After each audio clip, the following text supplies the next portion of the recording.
인사를 최근에 안 했습니다. 그래도 또 오랜만에 나오신 분도 계시고 하니까 한번 옆에 분과 한번 인사하겠습니다. 사랑하고 축복합니다. 네, 사랑합니다. 축복합니다. 네, 환영하고 반갑습니다.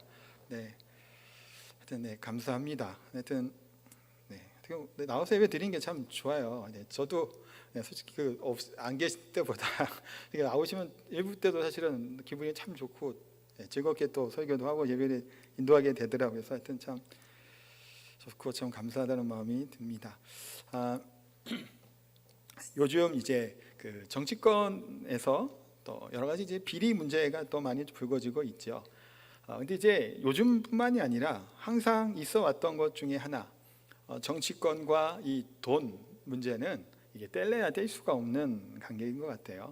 또 뭐 이쪽 당에서 뭐 했다가 또 여기 또랑 여기 쪽으로 연결되고 복잡해요. 그러니까 이게 참 이게 재물이라고 하는 것, 돈이라고 하는 게 부분이 이게 너무나 이제 깊숙이 있고 또 정치하는 사람들의 모습을 보면 편법 또 특혜 그런 것들도 참 얘기가 많이 나오죠. 그거는 어느 정권 어느 때만이 아니라 과거로부터 지금까지 수많은 정권과 정치인들에게 얘기되는 것이 편법과 특혜와 같은 것들입니다. 근데 이제 보면 이런 생각도 한편으로 들어요. 아무렇지도 그러니까 정치를 하지 않았다라면 그것이 문제되지 않는, 그러니까 문제가 아닌 것은 아니죠. 원래는 문제가 되는 것은 맞지만 크게 문제시 되지 않았던 부분도 정치에 입문을 하면 막 털잖아요. 그렇죠? 이것저것 다 막 조사하고 막 알아보고 서로 이제 하다 보니까 많이 문제가 되는 것을 봅니다. 언론에 나타나게 되는 뭐 권력자들, 정치인들의 비리가 연루되는 것들, 참 그런 것을 보면 참 안타깝다는 생각도 들면서도 이게 뭐 어쩔 수 없는 부분인가라는 생각도 또 듭니다. 그래서 역대 대통령들 물러난 다음에 좋게 된 경우들이 별로 없잖아요. 다 뭔가가 연루되어 있었고, 그래서 물러난 이후에 문제가 생기기도 하고 또 후보 시절에도 또 문제가 되는 경우들도 있습니다. 그런데 보시면 이런 생각이 드는 거예요. 누군가에게 무슨 정치인이 특혜를 주든 뭐 특혜를 받았든 뭐 뇌물을 받았든 뭐 그런 여러 그런 관계들이 있는데 이게 위험 부담이 있다는 생각을 못했을까요? 이분들이, 똑똑한 양반들이 아닐 거란 말이에요. 근데 정치인만이도 아니에요. 유명한 유명인들이 있죠. 뭐 연예인들도 그렇고 뭐 그런 사람들도 보면 어떤 경우는 이제 무슨 접대 받는 경우들이 있고, 아니 얼굴이 팔린 사람인데 어디 가서 왜 접대를 받을까요? 근데 그러잖아요. 그게 뭐 남자 여자 뭐 이렇게 다 나오더라고요. 요즘에는 그거 보면 아니 이렇게 유명하고 알려진 사람인데도 그렇게 접대를 받고 무슨 이제 뭐 비리나 아니면 뭐 뇌물을 받는 일도 있고, 고위공직자들은 이제 공인들이잖아요. 근데 그럼에도 불구하고 그런 것들에서 자유롭지 못하는 것을 봅니다. 왜 그럴까라는 생각이 드는 거예요. 아니 이것을 나중에 밝혀지지 않을 것 같아서 이럴까요? 요즘 시대가 어느 시대인가요? 어떤 연예인들은 방역수칙 어겼다고 막 뉴스에 나온 거 보셨죠? 언론에 나온 거 누가 올렸나요? 딴 사람 사진을 찍었잖아요. 예전 같으면 옛날에는 뭐 카메라고 그런 거 없을 때는 뭐 주인이랑 잘 얘기하고 그러면 뭐 그냥 조용한 곳을 이렇게 해도 티가 안 나요. 근데 요즘에는 CCTV 다 있죠. 딴 사람들이 같이 왔던 사람들이 주변 사람들이 사진 찍어서 이렇게 SNS에 올려버리면 이건 뭐 어떻게 빼도 박도 못하잖아요. 근데 그럼에도 불구하고 좀 이렇게 불법을 행한다든가 뭐 특혜나 아니면 여러 가지 하여튼 비리들, 뇌물들 같은 것들을 하는 것들을 보면 인간의 욕망과 욕심이 얼마나 큰가라는 것을 한번 생각해 보게 되는 겁니다. 이 얘기를 하는 것은 오늘 본문이 한 번 더 우리 이 아간 문제를 잠깐 다루고 이제 갈 거기 때문에 이 말씀을 드리는 거예요. 욕심, 욕망, 어찌 보면 우리들의 삶 가운데서도 이것이 뗄래야 뗄 수가 없죠. 가장 중요한 것, 가장 우리가 중요시 여겨야 되는 것이 무엇인가를 그래서 좀 생각해보고 고민해보려고 합니다. 우리가 많은 것을 누리게 되고 가지게 되었을 때 그로 말미암아 참된 평안과 만족이 있어야 되는데 가졌음에도 불구하고 때로는 만족이 없죠. 근데 반대로 어떤 경우는 갖지 못했음에도 불구하고 뭔가요? 이 만족이 있고 평안이 있는 거예요. 그래서 우리가 오늘 본문을 통해서 볼 것은 무엇일까요? 아간이라고 하는 사람이 등장을 했잖아요. 아간의 이 탐욕, 범죄함으로 말미암아 이스라엘 전 공동체가 고통을 받게 됩니다. 그것도 이 한 사람의 죄 때문에 200만 명이 넘는 이스라엘 백성들이 모두가 다 고생을 하고 또 재앙을 당하고 마음이 녹아버리고 패배의 수렁에 빠지게 되고 비참한 가운데 처해져 있는 상황을 겪게 된 겁니다. 어찌 보면 별것 아닌 것 같은 그 죄가 이렇게 큰 문제가 될 거라고는 생각을 못했을 겁니다. 근데 다시 한번 우리 이 이스라엘 백성의 모습도 생각해 보면 이스라엘 백성들은 광야에서 과거에 어떻게 보내게 되나요? 하나님의 인도하심을 받아 살아가게 되죠. 그리고 가나안 땅에 들어가게 될 때 여리고성을 공격하고 여리고성은 하나님의 놀라운 것들 이적 가운데 정복합니다. 그 여세를 몰아 아이성에 갔으나 결국은 어떻게 됐나요? 패배했죠. 우리 8장 2, 3절에도 보면 3,000명의 군사를 보냈는데 다 쫓겨옵니다. 전사자들 36명. 백성들의 마음은 물같이 녹았더라라고 말씀하는 것을 보면 꽁꽁 그냥 얼어붙은 겁니다. 꼼짝달싹 못할 만큼 두려움 가운데 빠지게 됐다는 거예요. 이것이 누구 때문에 문제였다고요? 아간의 범죄 때문이었어요. 물론 지난주에 얘기할 때 먼저 이스라엘의 교만함, 자만심이 또 문제가 되긴 하지만 결정적인 문제는 아간의 범죄입니다. 그럼 왜 이 아간의 범죄가 하나님께서 이와 같은 큰 일로 여기시고 이들을 심판하시고 또 이렇게 징계하셨을까라는 것을 좀 생각해 봐야 돼요. 애굽을 떠나 광야 40년 동안 광야 여정을 생활을 할 때 이스라엘 백성들은 어떤 삶을 살아갔나요? 어떤 목사님 이렇게 얘기하는 표현이 되게 좋은 것 같아요. 저도 그래서 그대로 인용하는데 하나님의 은총의 날개 아래 거했다라고 말을 하는데 참 적절한 표현인 것 같아요. 이스라엘 백성들이 광야 40년 동안은 정말 하나님의 은총에 하나님의 은혜의 날개 안에 거했죠. 그래서 먹는 것, 마시는 것 다 누가 책임져 줬나요? 하나님이 책임져 줬습니다. 필요할 때마다 매일같이 만나를 주시고 물을 주시고 거주할 수 있는 것을 일상을 다 책임져 주셨죠. 그러니까 이스라엘 백성들은 40년 동안 광야 생활 가운데 누구만 바라봤나요? 지금 하나님만 바라본 거예요. 다른 것 전혀 생각할 필요가 없어요. 그런데 지금 가나안 땅에 들어가는 이 시점에서 이 이스라엘 백성들에게 뭐가 지금 점점 싹트기 시작했을까요? 탐욕이에요. 소유에 대한 욕심이 막 생기기 시작해요. 왜 그럴까요? 하나님이 만나를 40년 동안 주셨죠. 이 만나를 얼만큼 주셨나요? 그날 배불리 먹을 만큼만 주신 거예요. 그러니까 만나를 많이 모아갖고 저축을 할 수 있었나요? 아니에요. 이것을 모아갖고 팔 수가 있었나요? 아니에요. 전혀 이거 갖고 할 수 있는 게 아무것도 없어요. 그냥 주시는 대로 먹은 겁니다. 그러니 이것을 가지고 뭘 해볼 생각조차 하지 않는 거예요. 그러니까 물론 이제 자본주의가 나쁜 것은 아니에요. 자유민주주의 국가에서 자본주의 시장경제를 통해 하는 것이 맞죠. 공산주의가 문제가 있으니까. 근데 자본의 노예가 되는 것은 문제예요. 이 체제 자체는 저는 좋다고 보고 이게 맞다고 보거든요. 근데 거기에 노예가 되는 것이 문제죠. 근데 이스라엘 백성들에게는 뭐가 점점 생기는 거예요? 소유에 대한 탐욕과 욕심들이 생기기 시작합니다. 그래서 하나님은 여리고성에 있는 것을 점령하고 다 취하게 될 때 다 내게 바치라고 말씀을 하셨죠. 소유의 탐욕과 것을 떨쳐내라고 말씀을 하신 거예요. 그런데 아간이 그 가운데 욕심이 싹트기 시작한 겁니다. 근데 아간만 그랬을까요? 욕심이 아간만 생겼을까? 아니겠죠. 지난주에 얘기해 드렸잖아요. 의복을 뭐 입고 있었을까요? 이 사람들이 40년 동안 좀 그렇게 좋은 걸 입고 있었을까요? 무슨 기술이 있었을까요? 물론 양도 가죽으로 할 수도 있었겠지만, 근데 이 가나안 땅에 있는 좋은 의복 보니까 어땠던 거예요? 탐심이 생기는 거예요. 갖고 싶은 거예요. 내가 입고 있는 이런 옷보다 정말 좋은 옷이 있으니까 숨겨놓고 싶은 거예요. 그 외투를 갖고 싶어서. 그게 아간만이 아니었을 겁니다. 다들 그런 욕심이 생겼겠죠. 근데 아간의 것을 행하고 저질렀던 사람이에요. 탐욕으로 말미암아 이것을 행했던 사람이죠. 이게 왜 이렇게 큰 문제가 되었을까요? 아간의 범죄가 순간적인 우발적인 욕심에 저지른 범죄라는 것이 아니라는 겁니다. 앞으로 이스라엘 백성들에게 있게 될 앞으로의 그런 가나안 땅의 삶의 현실에 가장 중요하고 민감하게 와닿는 부분이 바로 소유의 문제였고 탐욕의 문제였고 물질의 문제였기 때문이에요. 자, 가나안 땅에는 우상들이 있었습니다. 어떤 우상이 대표적으로 있었을까요? 바알, 아스타롯, 이 작은 우상이 있습니다. 이 우상들의 어떤 신들일까요? 물질이에요. 결국에는 풍요의 신들이에요. 비를 내려주고 대지에 적셔주는, 소출을 많이 벗게 되는 신들이죠. 이게 뭐가 연결이 되는 건가요? 재물과 연결이 되어 있는 거예요. 그러니까 지금까지는 이스라엘 백성들이 광야에서 재물에 대한 생각을 하지 않았단 말이에요. 할 필요가 없었죠.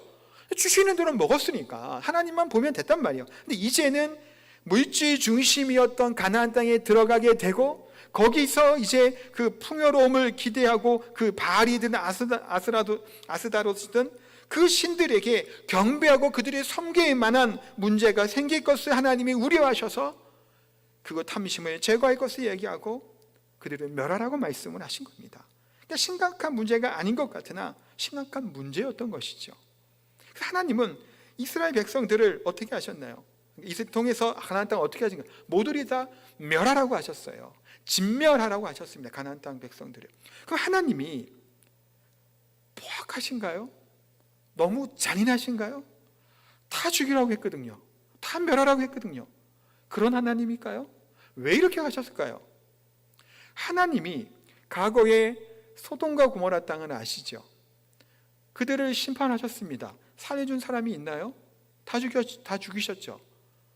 뭘로 그들을 심판하셨나요? 하늘에서 불이 내려오고 유황이 내려왔습니다. 그 전에 노아의 시대에는 하나님이 그들을 어떻게 하셨나요? 방주에 들어간 노아의 가족 외에는 다 진멸하셨죠. 심판의 도구는 뭐였나요? 그때는 비였습니다. 물이었어요. 이스라엘 백성, 지금 오늘 본문의 가나안 땅을 하나님께서 다 진멸하라고 하는 이 하나님의 말씀은 뭘까요? 가나안 땅 백성들의 심판이에요. 이것은 하나님의 공의입니다. 하나님이 잔혹하시고 포악하시기 때문에 그들에 대한 멸하라고 하는 것이 아니라 하늘에서 불이 내려 그들을 심판한 것처럼, 물로 그들을 다 심판하셨던 것들처럼 이번의 방법은 뭔가요? 이스라엘이라고 하는 하나님의 군사를 통해서 하나님의 심판 공의로움이 드러나는 것이 바로 가나안 정복 전쟁이에요. 이게 단순히 그냥 하나님의 약속의 땅, 다 여러 가지 복합적이지만 하나님이 그냥 다 밀어내려고 하는 부분이 아니라 하나님의 심판이 그들에게 임했던 겁니다. 그만큼 악함이 가득했던 땅이 바로 가나안 땅이에요. 그러니 가나안 땅 안에서 살아가게 될 이스라엘 백성들에게 하나님만을 다시 바라볼 것을 이야기하고 물질과 탐욕으로부터 조심하고 경계할 것을 말씀하시는 것이 바로 그 앞전에 얘기고 아간의 범죄의 사건이라는 겁니다. 그러니까 이것은 단순히 이스라엘 백성들만의 문제가 아니죠. 가장 큰 우리 인간의 삶 가운데 비극적인 것 중에 하나가 뭘까요? 돈 이꼬르 하나님.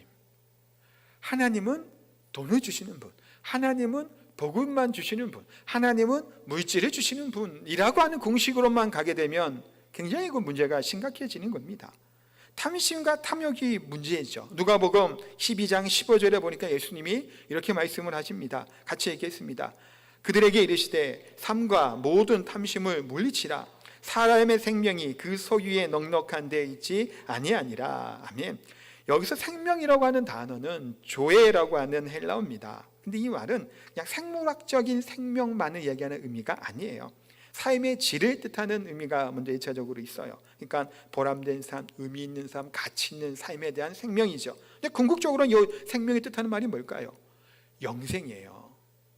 영원한 생명, 영생, 이것은 참된 기쁨과 생명, 영생을 소유함에 있죠. 물질의 많고 적음에 있지 않고 물질에 그것이 좌우되는 것이 아니다라고 말씀합니다. 그래서 예수님께서 이렇게 탐심을 버리라는 거예요. 이것이 시험 들고 미혹하게 만든다는 겁니다. 다른 성경인 디모데전서 6장 10절에도 이 돈과 재물에 달려있는 말씀을 또 하시죠. 같이 이것도 읽도록 하겠습니다. 돈을 사랑함이 이만하게 뿌리가 되나니 이것을 탐내는 자들은 미혹을 받아 믿음에서 떠나 많은 근심으로써 자기를 찔렀도다. 여기서 바울 사도가 일만하게 뿌리가 된다고 하는 말씀 이유는 돈을 사랑함이죠. 그러니까 모든 악의 유일한 근원이 돈이다라고만 얘기하는 것은 물론 아니지만 재물을 지나치게 탐하게 될 때 나타나게 되는 악함과 문제에 대해서 얘기합니다. 돈 자체가 악한가요? 아니에요. 돈이 악하지 않아요. 돈 자체는 그냥 물질이에요. 이것이 악하지는 않아요. 이것을 탐하고 이것을 사용하는 것이 문제가 되죠. 돈이 필요합니다. 우리도 살아가면서. 돈 없어서 되나요? 돈이 있어야 이렇게 스피커도 좀 좋은 걸로 바꾸고 했잖아요. 좋은 소리가 들리고 또 이런 것도 만들고 필요하니까 이거 방역하느라고 앞에 아크릴판도 맞춰서 이렇게 좀 이렇게 거리 두기도 하고, 다 돈이 들어가죠. 집에서 가정에서도 마찬가지잖아요. 먹고 입고 쓰고 할 때 다 돈이 필요합니다. 돈은 꼭 필요한 필수적인 것들이에요. 그런데 문제가 뭐라는 걸까요? 돈을 사랑하게 되고 돈을 너무 탐심에 가지게 되는 것이 문제라는 겁니다. 그러면 결과적으로 뭘 어떻게 된다는 건가요? 미혹을 받는다라는 거예요. 거기에 유혹에 넘어가게 돼서 믿음에서 떠나는 게 문제가 되는 거예요. 미혹을 받아서 믿음으로 이겨내면 되는데 미혹을 받아 믿음을 떠나는 결과가 생기는 겁니다. 믿음을 떠나는 결과는 뭐예요? 죽음이잖아요. 생명이 아니잖아요. 영생이 아니잖아요. 믿음에 떠난 상태가 되는 겁니다. 지극히 탐욕하는 거, 돈에 탐욕하는 거, 신앙보다 믿음보다 물질을 더 사모하고 좋아하게 되고 관심은 온통 물질과 재물에 밖에 없는 상황에 들어가게 되는 겁니다. 그러면 신앙적인 방황이 되죠. 슬픔과 고통을 받게 된다고 말씀합니다. 참된 기쁨이 그래서 소유에 넉넉한 데 있지 아니하다, 많고 적음에 있지 아니하다라고 말씀하고 있는 겁니다. 우리 인간이 살아가며 재물을 많이 얻으려고 하고 또 돈을 많이 그래서 벌고 공부도 열심히 시키고 좋은 대학교를 보내고 취직을 하고 사업에 성공하고 성취하기 위한 궁극적인 이유가 뭔가요? 행복해지기 위함이겠죠. 사실은 행복한 삶을 살아야 되는 것이 목적일 겁니다. 근데 탐심에 빠지면 오히려 그 인생이 어떻게 된다는 건가요? 불행해진다는 겁니다. 영원한 생명 가운데 이르지 못함을 말씀합니다. 또한 돈을 사랑하는 자에게는 어떤 모습들이 나타나나요? 과시하죠. 이 재물이, 돈이 나의 안전을 지켜준다라고, 나의 방패막이가 되고 나의 산성이 되고 나를 지킬 요새가 된다고 얘기합니다. 뭐가? 예수님이, 하나님이 아니라 돈이 나의 산성이고 방패가 된다고 얘기합니다. 나의 생명과 건강까지도 돈만 있으면 다 된다고 얘기하는 교만함에 빠질 때 또한 있음을 봅니다. 돈의 앞에서는 또 때로는 법이 제 기능을 발휘하지 못할 때가 있죠. 유전무죄, 무전유죄라고 하는 말 다들 아실 거예요. 실제로 그런 일들이 많이 있어 왔고 계속해서 있고 있죠. 사실은 돈, 권력에 따라 죄의 유무가 판가름 나는 시대를 여전히 살아가고 있습니다. 권력이 있고 돈이 있는 사람들은 잘못했음에도 불구하고 금방 석방되는 경우도 있고, 더 징역에 살아야 될 사람들이 때로는 집행유예를 받고 그냥 풀려납니다. 그런 일들이 실제로 일어나요. 이것이 세상에서만 그런가요? 교회 안에서도 마찬가지죠. 돈 문제 때문에 교회 안에 정말 어려운 일들을, 또는 교회의 그런 문제를 야기하는 경우도 또한 있는 것이 사실이고 현실이에요. 교회 안에서 소송한 일들이 가끔 있잖아요. 그런 얘기도 들으시고, 또 교회조차도 이 돈과 물질 앞에 무릎을 꿇는 비참한 것들을 보게 됩니다. 탐욕에 젖은 아간의 이런 모습들이 바로 이와 같은 현실의 문제였다는 겁니다. 또 이스라엘 백성들이, 하나님이 이스라엘 백성들에게 통해서 아간을 이제 징벌하게 하셨죠. 어떻게 하나님께서 아간을, 그 가족을 죽게 하셨을까요? 죽으셨을까요? 이스라엘 백성들로 하여금 돌을 들어 던지게 했습니다. 그럼 돌에 맞아서 피투성이가 터져서 죽을 때까지 던진 거예요, 돌을. 그러면 이스라엘 백성들이 그걸 보고 어떤 생각을 했을까요? 잘 됐다 생각했을까요? 저것들 때문에 우리가 패하고 치욕을 당하고 또 아까운 생명 36명이 죽었잖아요. 아간의 범죄 때문에. 잘 됐다고 고소하다 생각했을까요? 아니었을 겁니다. 얼마나 두려웠을까요? 돌에 맞아 죽어가고 있는 아간의 가족들의 모습을 볼 때 죄의 비참함을 보여주는 겁니다. 이 사건은, 이 돌에 던진 행위도. 또한 구약에 보면 제사를 지낼 때 어떻게 제사를 지냈나요? 혹시 기억하시나요? 설교에도 말씀을 드렸지만 죄를 짓고 하나님 앞에 나아가게 번제를 들거나 할 때 양이나 짐승을 가지고 옵니다. 그러면 주인이 이 양에게, 이 짐승에게 안수를 합니다. 여기서의 안수는 뭘까요? 죄의 전가예요. 내 죄가 이 짐승에게로 간 겁니다. 그 다음에 주인이 이 양의 배를 갈라요. 죽인다는 거예요. 포를 뜨고 각을 뜹니다. 그래서 태워서 드려요. 그러면 주인은 어떤 심정으로 양을 잡을까요? 내 죄가 이와 같이 포악하고 악해서 내가 죽을 수밖에 없는 것이 내 죄구나라는 것을 깨닫게 해주는 이 의식이 바로 제사 의식이에요. 돌에 던진 사건도 마찬가지겠죠. 죄의 결과가 이렇게 참혹하다라는 거예요. 다시는 죄의 노예, 탐욕의 노예가 되지 말아야 될 것을 이들이 생각을 했는 사건이었을 겁니다. 그래서 이들이 지금 이 죄의 문제로 인해 패배하게 되고 심각성이 깨닫게 되는 사건이 바로 이 아간의 범죄와 아이성의 첫 번째 패배의 사건이었어요. 근데 지난주에서 봤던 것처럼 여호수아와 이제 백성들이 회개하고 돌아갔을 때 하나님께서 두려워하지 말라, 놀라지 말라, 다시 일어나 실패를 디딤돌 삼아 성공하고 승리의 것을 맛보게 해주심을 우리 지난주 시간에 봤죠. 사실 8장 말씀을 한 번만 제가 설교를 하려다가 두 번에 나눈 이유가 있습니다. 이 뒷부분 때문이에요. 사실 앞에 부분도 좀 중요한 부분이어서 좀 길게 설명을 했습니다만 뒷부분 때문입니다. 내용을 보시면 아이성 싸움에 패배를 극복하고 대반전을 했죠. 그래서 승리했습니다. 지난주 보셨을 때 승리했죠. 전략 전술 막 하고 삼국지 막 내용처럼 흥미진진한 그런 전략을 써서 크게 성공을 거뒀습니다. 그런데 이들이 지금 전쟁이 끝난 이후에 그 기세를 몰아 또 진격을 해야 되는데 북쪽으로 48km 정도 떨어진 에발산이라고 하는 곳으로 이스라엘 백성들 다 이끌고 여호수아가 갑니다. 거기서 뭐 있을까요? 예배를 드려요. 지금 뭐 해야 된가요? 아니 이 기세를 몰아야죠. 얼마나 여호수아의 그런 탁월한 지도력과 또 하나님의 인도하심으로 기가 막히게 승리했잖아요. 매복 전술을 하고 유인 작전 해갖고 섬멸하고 공격하고 막 그랬잖아요. 그럼 이제는 가야 되잖아요. 근데 지금 여기 에발산에 모여서 율법을 낭독하고 율법을 기록합니다. 번제와 화목제물을 하나님께 드리게 되는 사건이 일어나요. 그래서 어떤 좀 많은 학자들 중에서는 본문이 전쟁 끝난 이후에 있었던 사건을 여기에 삽입했다라고 하는 학자들도 꽤 많다고 해요. 근데 그건 아니죠. 왜 여기에 배치를 했을까? 매우 중요한 사건이기 때문이에요. 하나님이 의도적으로 여호수아를 통해서 정복 전쟁을 본격적으로 하기 전에 다시금 에발산에 모여 하나님께 예배하고 또 기록하기라고 말씀하셨던 것으로 보게 됩니다. 하나님은 또 한 번 멈추시는 거예요. 가야 될 때 멈추는 것 같죠. 요단강을 건넜을 때 바로 여리고로 진격하면 되는데 뭐 했나요? 거기서 길갈에서 할례 받았잖아요. 6월절 지켰잖아요. 무방비 상태에 놓이게 됐죠. 할례를 받으면서 남자들이 공격해 와도 되는 사건이에요. 오늘 본문의 내용은 또 어떨까요? 에발산과 그심산 협곡이에요.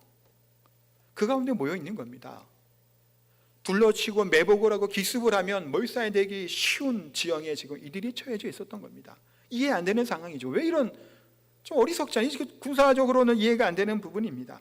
그럼에도 불구하고 하나님께서 이들을 글로 가게 하시고 여호수아를 통해 이들에게 말씀하시고 예배하게 하심을 보게 됩니다. 지금 여호수아와는 이 위기 상황 속에서 이스라엘 백성들에게 가장 중요한 것이 무엇인지를 지금 알려주고 있는 거예요. 전쟁에 승리하고 진격해서 여리고 가나안 땅을 다 점령하는 것이 중요한 것이 아니라 뭐가 중요하다는 걸까요? 하나님 앞에 서는 것이 중요하다는 거예요. 하나님께 예배하는 것이 중요하고 다시금 하나님 말씀을 새롭게 함으로 하나님께 온전히 예배드리게 된 이 행위가 더 중요하다는 거예요. 정복하고 다스리고 거기를 다 빼앗는 것, 그것은 그 후 문제란 말이에요. 우리가 인간적인 생각을 볼 때는 진격해야 될 것 같단 말이에요. 근데 하나님은 멈추게 하시는 거예요. 예배를 드리라고 말씀을 하십니다. 제가 왜 8장을 나눴냐 하면 이 예배에 대한 말씀을 오셨을 때 좀 하고 싶어서 나눈 거예요. 원래 한 번만 하려고 했다가 앞쪽에 먼저 한번 하고 오늘 예배 관련 얘기 하려고 한 겁니다. 우리가 하나님 앞에 예배하는 것, 그 어떠한 것보다도 비교할 수 없는 하나님 앞에 가치가 되는 것이 바로 예배예요. 그 왜 그럴까요? 소요리 문답 의문이 있습니다. 사람의 제의되는 목적이 무엇입니까? 많이 들어보셨죠? 답은 뭘까요? 하나님을 영화롭게 하고 그 이름으로 말미암아 영원토록 즐거워한다라는 것이 제 첫 번째 나오는 인간의 사람의 목적을 얘기합니다. 이 얘기는 뭘까요? 반대로 얘기하면 창조 목적이 무엇인가라는 거예요. 인간의 하나님 왜 우리 인간을 창조하셨을까요? 찬양 받으시려고 해요. 영광 받으시기 위함입니다. 그래서 시편 19편 1절에 보니까 이렇게 말씀하고 있죠. 하늘이 하나님의 영광을 선포하고 궁창이 그의 손으로 하신 일을 나타내는도다. 인간뿐만이 아니라 천지 만물이 하나님의 영광을 찬양하고 선포하는 것, 그것이 하나님의 영광 받으심이라는 겁니다. 우리 인간들은 어떻게 살아야 될까요? 고린도전서 10장 31절 이걸 같이 한번 우리 읽도록 하겠습니다. 빨리 띄워주세요. 함께 읽겠습니다. 그런즉 너희가 먹든지 마시든지 무엇을 하든지 다 하나님의 영광을 위하여 하라. 아멘. 우리가 어떻게 하라고요? 먹든지 마시든지 무엇을 하든지 다 하나님의 영광을 위하여 하라라고 말씀합니다. 우리 인간의 가장 위대한 일, 가장 중요한 일은 무엇일까요? 하나님의 영광이시요. 우리가 뭔가를 성취하고 이루는 것, 성과를 내는 것, 그것만이 중요한 것이 아니에요. 인간의 가장 기본적인 가치와 가장 중요한 해야 될 것은 하나님의 영화롭게 하는 것이고 영광을 돌리는 거고 하나님의 기뻐하시는 가운데 살아가는 겁니다. 그러기에 우리가 가장 중요한 우리 신앙생활의 중요한 것은 예배예요. 그것이 기둥이 돼야 됩니다. 그것이 예배가 기둥이 되는 가운데 뭐가 붙어올까요? 선교가 따라오는 겁니다. 교육이 따라오는 거예요. 마태복음 28장 말씀, 제 목회 철학이에요. 교회가 나아갈 방향이에요. 그것이 이루어지는 거예요. 하나님과 나와의 관계가 이와 같이 하는 말씀 안에 기권이 서 있어야 되는 겁니다. 이것이 가장 가치 있는 우리 인간이 해야 될 바가 바로 이 예배라는 겁니다. 그러기에 우리가 코로나로 인해 4단계에서 못 오셨잖아요, 많이들. 지금도 온라인으로 예배 드리신 분들 많이 계실 줄 압니다. 어떤 곳에 있든지 간에 우리가 뭘 해야 될까요? 예배에 대한 집중을 해야 됩니다. 전심을 다 예배를 드려야 됩니다. 그래서 오늘 이 본문을 제가 한 거예요. 한 주 이렇게 좀 먼저 한번 나눠서 한 거고. 때로는 1부 예배, 2부 예배를 드리죠. 4단계 되고 하면 어차피 영상 한번 나가도 되잖아요. 어떤 분들 그런 얘기도 했었어요. 작년에도. 아니 그냥 한 번만 녹화하면 되는 거 아니냐? 왜 2번 하시냐? 왜 제가 2번을 예배를 드릴까요? 아무도 안 오실 때도. 정해진 시간에 예배를 드려야 됩니다. 9시에 정해진 시간이죠. 그럼 그 시간 드리셔야 돼요. 11시면 그 시간 드리셔야 됩니다. 우선순위가 예배가 뒤로 밀려서는 안 돼요. 앞으로 또 4단계 될 수도 있겠죠. 못 나올 수 있어요. 그러니까 녹화 어차피 영상 녹화되어 있으니까 내 거 할 거 하고 아무 때나 시간 될 때 오후에 그냥 영상 틀어서 예배 드려? 안 됩니다. 그렇게 해서는. 그런 마음의 자세로 예배를 드려서는 곤란하다는 거예요. 그러기에 우리가 매일 예배 끝날 때 무슨 찬양을 부르나요? 나는 하나님을 예배하는 예배자입니다. 어느 곳에 있든지. 왜 그 찬양을 마지막 찬양으로 정했을까요? 못 모이기 때문이에요. 코로나 때문에 자꾸 못 오잖아요. 그러니까 집에 있든지 교회로 오든지 어느 곳에 있든지 간에 하나님이 예배하는 예배자가 되어야 된다는 겁니다. 그래서 기대하고 소망하는 것이 정말 예배의 기쁨이 다시금 회복되는 거예요. 작년에 처음에 시작할 때 뭐 했나요? 우리 오케스트라 같은 거 좀 미니를 하려고 막 모집도 막 했던 거 기억하시나요? 그러다 코로나 터지면서 뭐 작년에 아무것도 못했죠. 지금도 그 기대함을 갖고 있어요. 상대가 다시 가득해서 쓰고 또 악기 다룰 수 있는 뭐 바이올린이나 뭐 첼로 있으면 그런 현악기, 관현악들이 해갖고 같이 화음을 맞춰서 하나님의 영광 가운데 막 찬양하고 기쁨의 찬양과 은혜가 막 그런 시간들, 그것이 우리가 하나님께 예배드리는 예배자의 모습이죠. 얼마나 기쁘고 감사할까요? 또한 찬양의 은사가 있는 분들 특성도 하실 수 얼마나 좋아요. 사실은 하나님께 영광 돌리고 예배할 때도 같이 전심으로 하고 또 기도하실 때도 이것이 설교만 잘 듣는 것이 예배는 아니에요. 이거 오해하면 안 됩니다. 찬양을 드릴 때도 마음을 모아서 찬양을 드리셔야 되고, 대표 기도를 장로님들 누가 하시잖아요. 귀를 기울이셔야 돼요. 따뜻하면 안 됩니다. 그때 듣고 같이 아멘하고 아멘하고 중간중간 왜 아멘을 할까요? 나도 거기에 동의하는 거죠. 물론 기도의 내용이 나는 아멘 안 했으면 좋겠는 생각 들지도 혹시 몰라요. 그러나 같이 동참하는 겁니다. 누가 특송을 하든 찬양대가 쓰든 앞에 찬양팀이 하든 함께 한 마음이 되어서 같이 하나님을 찬양하는, 그것이 하나님의 기뻐하는 예배죠. 그런데 오늘 본문에 보니까 31절에 새 연장을 다듬지 아니한 새 돌로 만든 제단에서 제사를 드렸습니다. 이게 뭘까요? 다듬지 않는 연장이에요. 과거에나 현재나 보면 뭘까요? 멋있게 만드죠. 아름답게 만드는 걸로 이제 우상이나 것도 되게 만들어요. 근데 하나님은 그렇게 하라고 안 하셨어요. 출애굽기에도 신명기에도 그런 얘기하셨던 것을 여호수아가 지금 실천한 거예요. 오늘 처음에 나온 게 아니라 신명기에 나왔고 출애굽기에 나왔던 내용이에요. 다듬지 아니하는 깨끗한 거, 자연적인 석을 가지고 하나님께 드리라는 겁니다. 왜 이걸 갖고 하나님이 드리라고 했을까요? 외식적인 것, 가식적인 것, 순수하지 못한 것들론 하나님께 나오지 말라는 얘기예요. 그 얘기는 혹시 오해하면 안 됩니다. 찬양대가 연습을 하지 않아도 된다? 그거 아니에요. 최소에 대해서 연습을 해야죠. 최고의 찬양을 준비해야죠. 찬양도 마찬가지고 누가 정말 전심을 다해서 해야 돼요. 그게 하지 말라는 얘기가 아니라 그 외식으로 가서는 안 된다는 얘기를 하는 겁니다. 중심의 예배를 드리는 것, 하나님을 온전히 경외하고 사랑하는 마음으로 예배 드리는 것, 하나님이 그것을 기뻐하시기에 그러기에 다듬지 아니하는 자연 그대로 있는 것을 가지고 제단을 쌓으라고 말씀을 합니다. 이사야 29장 13절에 이렇게 말씀해요. 눈으로 한번 따라오시면 좋겠습니다. 주께서 이르시되 이 백성이 입으로는 나를 가까이하며 입술로 나를 공경하나 그들의 마음은 내게서 멀리 떠났나니 그들이 나를 경외함은 사람의 계명으로 가르침을 받았을 뿐이라. 얼마나 이게 지금 비참한 얘기인가요? 입으로는 나를 가까이 한다 그러고 나를 공경한다고 하는데 마음은 멀댑니다. 그 얘기는 뭘까요? 지금 우리 식으로 하면 예배 시간에 잘 앉아 있습니다. 성경도 좀 많이 알고 잘 찾죠. 기도도 잘 하는 것 같습니다. 찬양도 잘 따라 부르는 것 같아요. 설교 시간에도 잘 집중해 들으시는 것 같아요. 그런데 그렇게 몸은 와 있고 잘 전심은 하는 것처럼 보일지는 모르나 그 중심의 마음이 하나님을 온전히 예배하고자 하는, 하나님을 사랑하는 마음으로 나와 있지 아니하는 기계적인 모습들, 가식적인 모습들, 건성적인 모습들, 아무런 은혜와 감격도 없고 마음의 준비도 되어 있지 않은 형식적인 모습으로 나와 있는 예배를 드릴 때 예수님, 하나님 뭐라고 얘기하신 거예요? 이사야 말씀에 통해서 입으로 나를 가까이 하고 입술로 나를 공경하는 내 마음은 멀었다라는 겁니다. 사람의 계명에 가르침을 받았을 뿐이라고 얘기합니다. 우리는 그런 예배를 드려서는 안 된다고 말씀하죠. 또 다른 하나의 예배의 모습은 뭘까요? 삶의 예배입니다. 어느 곳에 있든지 어느 순간에 있든지 우리의 삶의 모습을 통해서 하나님을 예배해야 됩니다. 주일날만 예배하는 게 아니에요. 사실 구약의 안식일 개념은 안식일에 대한 것이 더 크게 됐지만 신약으로 오면서 그게 좀 확대되는 부분이 있어요. 그러니까 주일이 가치가 없고 가볍다라는 의미는 아니에요. 예수님 부활하신 날이고, 그래서 토요일이라 보통 얘기하는 안식일이 아닌 주의 날, 부활의 날에 예배 드린 것을 예수님의 안식일의 주인이시기도 하고 부활의 그 신앙이기 때문에 이렇게 하지만 다른 날이 그래서 보잘것없고 아무 가치 없는 날이 아니라는 거예요. 한 날만이 아닌 삶을 통해서 하나님을 예배하는 자의 모습이 되어야 된다는 겁니다. 우리가 잘 알고 있는 엘리 제사장 가문의 모습은 어땠나요? 제사장이었죠. 사사였습니다. 사사라고 명명 아니지 사사와 역할을 했던 거예요. 근데 그 자녀들은 어땠나요?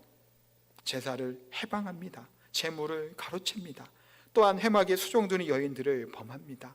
그래서 상상할 수 없는 그런 악을 행하죠. 그러니까 하나님께서 사무엘을 통해서 뭐라고 예언의 경고의 말씀을 하시나요? 사무엘상 2장 29절 30절인데 제가 그것도 얘기했습니다. 눈으로 보시기 바랍니다. 너희는 어찌하여 내가 내 처소에서 명령한 내 재물과 예물을 밟으며 내 아들들을 나보다 더 중히 여겨 내 백성 이스라엘이 드리는 가장 좋은 곳으로 너희들을 살찌게 하느냐? 그러므로 이스라엘의 하나님 나 여호와가 말하노라. 내가 전에 내 집과 내 조상의 집이 내 앞에서 영원히 하리라고 하였으나 이제 나 여호와가 말하노니 결단코 그렇게 하지 아니하리라. 나를 존중히 여기는 자를 내가 존중히 여기고 나를 멸시하는 자를 내가 경멸하리라. 얼마나 무서운 말씀인가요? 영원히 함께하겠다 했으나 그렇지 않겠다는 거예요. 나를 경외하고 나를 존중하고 한다면 그렇게 하겠으나 그렇지 않으면 내가 너를 멸하겠다라고 경멸하겠다고 말씀합니다. 결국은 엘리 가문이 어떻게 되나요? 블레셋과의 전쟁에서 패하고 죽고 아들들도 다 죽고 그 제사장 가문이 망합니다. 비참함이 떨어지게 됩니다. 이게 문제가 됐을까요? 하나님께 온전히 제사 문제뿐만이 아니죠. 그들의 행실과 태도와 삶의 모습들이 온전히 하나님께 예배드리는 자의 모습이 아니었다라는 겁니다. 그래서 아까도 말씀드린 거리두기 4단계 못 모였잖아요. 그러나 우리가 정한 시간에 정한 마음을 가지고 예배를 드려야 돼요. 또 가정에서 예배를 드리실 때도 그 옷을 입으셔야 됩니다. 교회 나오실 때처럼 오는 거예요. 이 양복을 왜 입고 깨끗하게 깔끔한 옷을 왜 입은가요? 주변 사람들 보여주려고 하는 건가요? 아니잖아요. 하나님께 예배드리기 위해서 이렇게 옷을 입는 거죠. 그렇다면 가정에서 예배를 드리실 때도 똑같이 입으셔야죠. 보이려고 하는 거 아니잖아요. 사람한테 보이려고 하는 게 아니잖아요. 이 옷 입은 게. 근데 왜 집에서는 혹시나 때로는 대충 입고 반바지 입고 그냥 예배 드리나요? 아니죠. 그건 하나님이 기뻐하시는 자세. 그러니까 이게 외식적으로 이게 하는 문제 제가 한 게 아닌 거 아시죠?